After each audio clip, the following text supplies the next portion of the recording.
Entramos en la recta final de nuestro programa de hoy. Como les dijimos la semana pasada, en la sección de Simón Cano, en filosofía, vamos a tratar a los estoicos.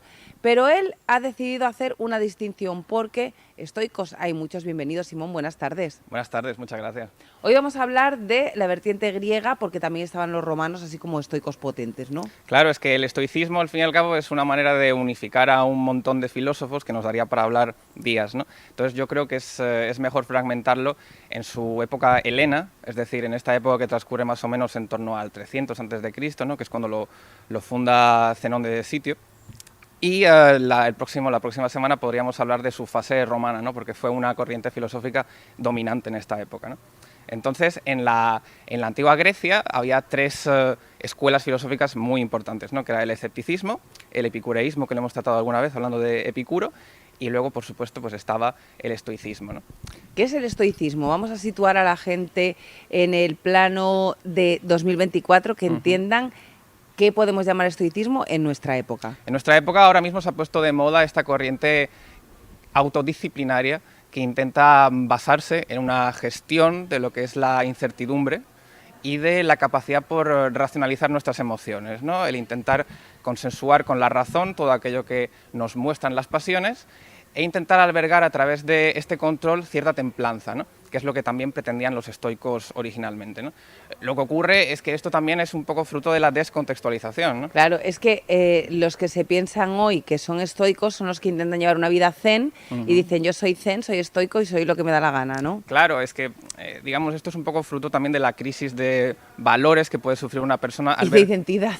Claro, de identidad. Es que precisamente Carl Jung, ¿no? El psicoanalista este que fue discípulo de Freud, decía que nos agarramos un poco a un clavo ardiendo cuando intentamos acercarnos a otras religiones, ¿no? O vamos de guays. Yo, para mí, más que el que dice hoy estoico o soy zen, va un poco de guay. Sí, hay una... A no ser que sea gente de esta que lo tiene como interiorizado como estilo de vida, sus retiros de yoga, su vida saludable y tal, que eso es otro tipo de gente. Es otro tipo de gente. También el yoga ha sufrido una especie de glamurización, ¿no? En torno al postureo, pero bueno, la cuestión está en que el estoicismo, precisamente, originariamente, ¿no? Para empezar hay que hablar de que viene de la estoa griega, ¿no? Que son estas estructuras arquitectónicas donde se impartía clase, ¿no?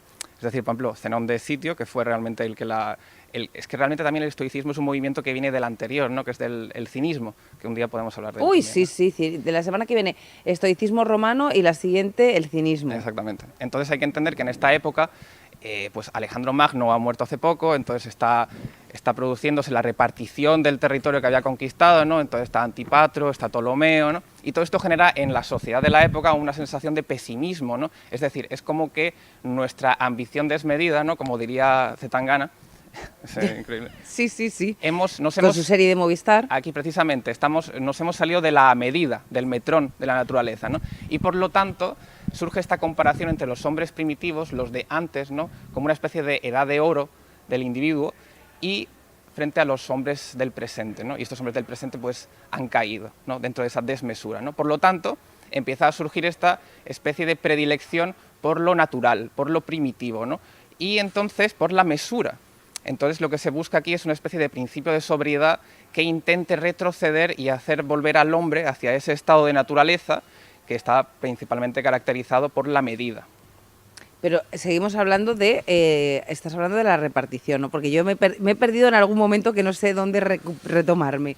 Estábamos hablando de que acababa de morir Alejandro Magno, sí, ¿no? Y que estaban, entre ellos, el padre de Cleopatra, Ptolomeo, repartiéndose sus territorios, ¿no? Sí, exactamente. Entonces, ahí me he quedado.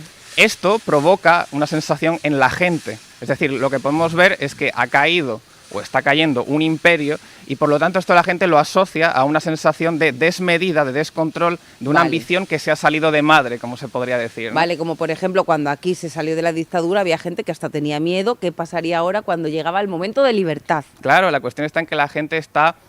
Están a las órdenes de alguien, ¿no? Y no saben qué va a pasar después, porque ahí viene la expresión, ¿no? Vale lo malo conocido vale más lo malo conocido que lo bueno por conocer, ¿puede ser? Saber, es que el problema está en que venimos de un momento ideológicamente supuesto en torno a la idea de que estábamos territorializando, de que estábamos sometiéndonos a una ambición que no parecía tener ningún fin, ¿no? Vale. Ahora lo ha tenido y por lo tanto genera ese desconcierto en la gente, ¿no? Vale, de qué me va a tocar a mí, quién me va a regir a mí, etcétera, Exactamente, ¿no? existe ahora mismo un problema de incertidumbre, ¿no? Y por lo tanto el estoicismo intenta de alguna manera recuperar las bases de una teología racional, porque lo que intentan hacer al fin y al cabo es traer al logos, al Dios, al destino, a un Claro, primer plano. porque eso a mí me lo ha explicado antes de empezar la sección, pero no lo hemos explicado aquí todavía en antena, que el estoicismo viene de la teología que había en Grecia, Claro. o sea, que está relacionado con los dioses de Grecia. Nosotros ahora lo llevamos al mundo terrenal. Exactamente, es que el problema está en que generalmente cuando se habla de estoicismo se habla solamente de su ética, ¿no? De su teoría de la virtud, de su teoría de las emociones, pero el problema está en que son tres ramas generalmente, ¿no? Que son la física, la lógica y la ética, ¿no? Entonces el problema está en que se desvincula generalmente su ética de la corriente teológica que intenta defender. Ellos lo que intentan de alguna manera es racionalizar la teología, intentan acercarla, explicarla con argumentos lógicos, ¿no? Porque están viendo que está habiendo una especie de degeneración, ¿no? Y que por lo tanto el individuo se está alejando de ese logos, que es el Dios seminal, como ellos dicen, que de alguna manera es principio organizador de todo, ¿no?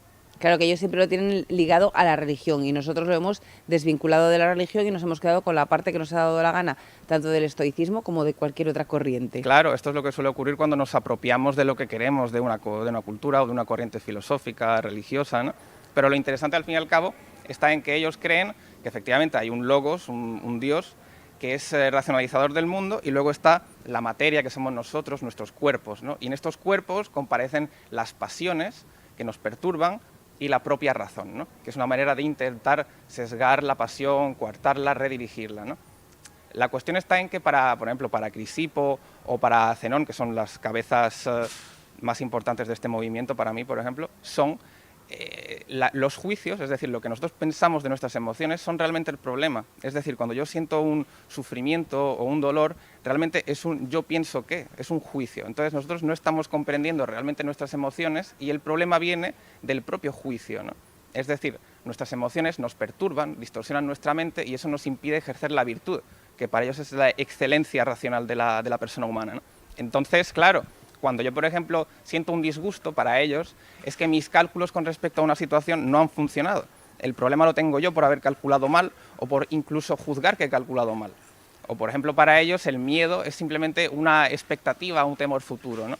El problema está en que, para ellos, hay que realizar un cambio en la disposición psicológica de la persona y, por lo tanto, afrontar este tipo de situaciones con otro tipo de actitudes, ¿no? Entonces, como ellos no tienen en su cabeza, no sé cómo explicarlo así, bueno, que al final es como se les ha ido de madre, intentan mantener una templanza por fuera que realmente no la están llevando por dentro, ¿no? Sí, fíjate que ellos, realmente esto que parece algo que nosotros podemos controlar, para ellos realmente había una división entre dos tipos de personas. Estaba el sabio y estaba el vicioso, ¿no? El que se dejaba llevar por las pasiones. Vamos, que era blanco-negro aquello, exactamente, ¿no? Y el sabio era el único que podía de alguna manera controlarse, ¿no? Mientras que el vicioso era el que rechazaba todo tipo de normas y sobre cuya cabeza caían todas las desgracias posibles, ¿no? Entonces realmente esto del estoicismo, desapropiarlo, desvincularlo de su sentido original, peca mucho de una falta de conocimiento de sus bases, ¿no? Es decir, realmente para ellos, si tú eras sabio, tú te podías controlar, ¿no? Porque el hombre para ellos tendía a la desmedida, pero el sabio podía controlarse, ¿no? El vicioso no. Entonces, por lo tanto, los estoicos se iban al lado de los sabios, ¿no? Los viciosos no eran estoicos, ¿o qué? Exactamente. Bueno, de hecho, O sea, se consideraban sabios directamente. Claro, digamos que el lado vicioso es el hedonismo, que de alguna manera dice, yo me dejo ser, yo accedo a los placeres que me ofrece el mundo, ¿no? Sin ningún tipo de control. Pero es que ellos llegaban incluso a pensar, estaba la tesis que ellos tenían, que era la de la conflagración.